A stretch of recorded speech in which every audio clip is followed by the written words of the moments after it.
députée de Marie-Victorin. Monsieur le Président, je ne ferai pas de long préambule.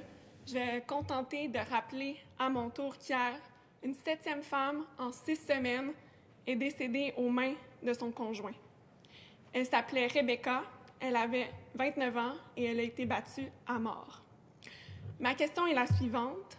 Est-ce que quelqu'un au gouvernement peut m'expliquer pourquoi on a refusé de consentir à ma motion d'hier qui demandait de corriger le sous-financement des ressources psychosociales œuvrant en prévention auprès des hommes violents?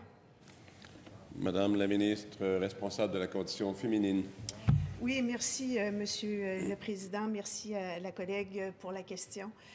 Encore une fois, comme je l'ai dit tantôt, on a mis en place un plan d'action pour contrer la violence faite aux femmes, un plan d'action qui comprend beaucoup de mesures parce que pour contrer la violence, il faut agir sur plusieurs pans. On a un comité d'experts qui a fait 190 recommandations qui vont de la formation, de la spécialisation, de tout l'accompagnement judiciaire. Bon, évidemment, il faut faire de la prévention. Donc, il y a plusieurs choses qu'on doit mettre en place pour faire en sorte de protéger les femmes. Malheureusement, les plans d'action en violence conjugale ont peut-être un peu été négligés dans les dernières années, malgré le fait qu'on savait que les dénonciations de violences conjugales représentaient à peu près 20 % des cas. Donc, il y avait 80 % au moins de cas de violences conjugales qui n'étaient pas dénoncés, qui n'étaient pas traités, où on n'a pas accordé de financement. Alors, nous, on agit, on met des mesures en place pour faire en sorte de contrer ce fléau et on n'arrêtera pas. Merci, Monsieur le Président. Première complémentaire, Madame la députée de Marie-Victorin. Monsieur le Président, j'entends la ministre, mais toujours pas l'ombre d'une réponse pour motiver le refus. Hier, pourtant, dans le Journal de Montréal, on apprenait que les délais pour avoir accès aux services avaient doublé dans beaucoup d'organismes. C'est le cas notamment chez Entraide pour hommes, à Longueuil, qui doit ouvrir des listes d'attente qui vont jusqu'à plusieurs semaines. La ministre peut-elle nous confirmer que ce sous-financement va être corrigé dans le budget déposé demain?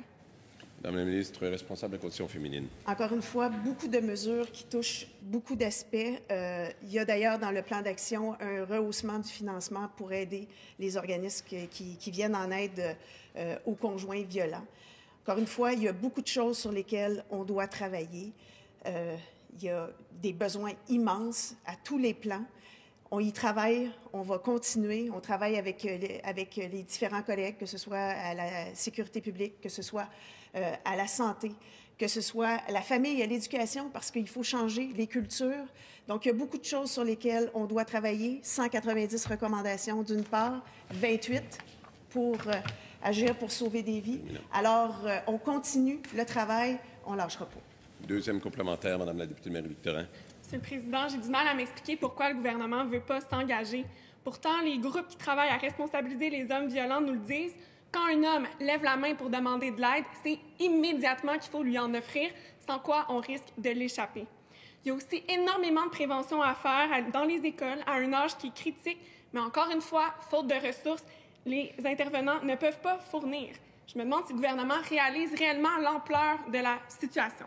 Madame la ministre responsable de la condition féminine. Oui, juste pour illustrer l'engagement du gouvernement, on a mis sur pied, ma collègue qui était à la justice à l'époque avait mis sur pied un comité transpartisan pour accoucher des recommandations d'un comité d'experts qui va évidemment faire en sorte de sécuriser puis de mettre un terme à ce fléau qui est tellement immense. Donc ça, c'est un engagement qui est très porteur. 50 millions qui ont accompagné ce comité-là.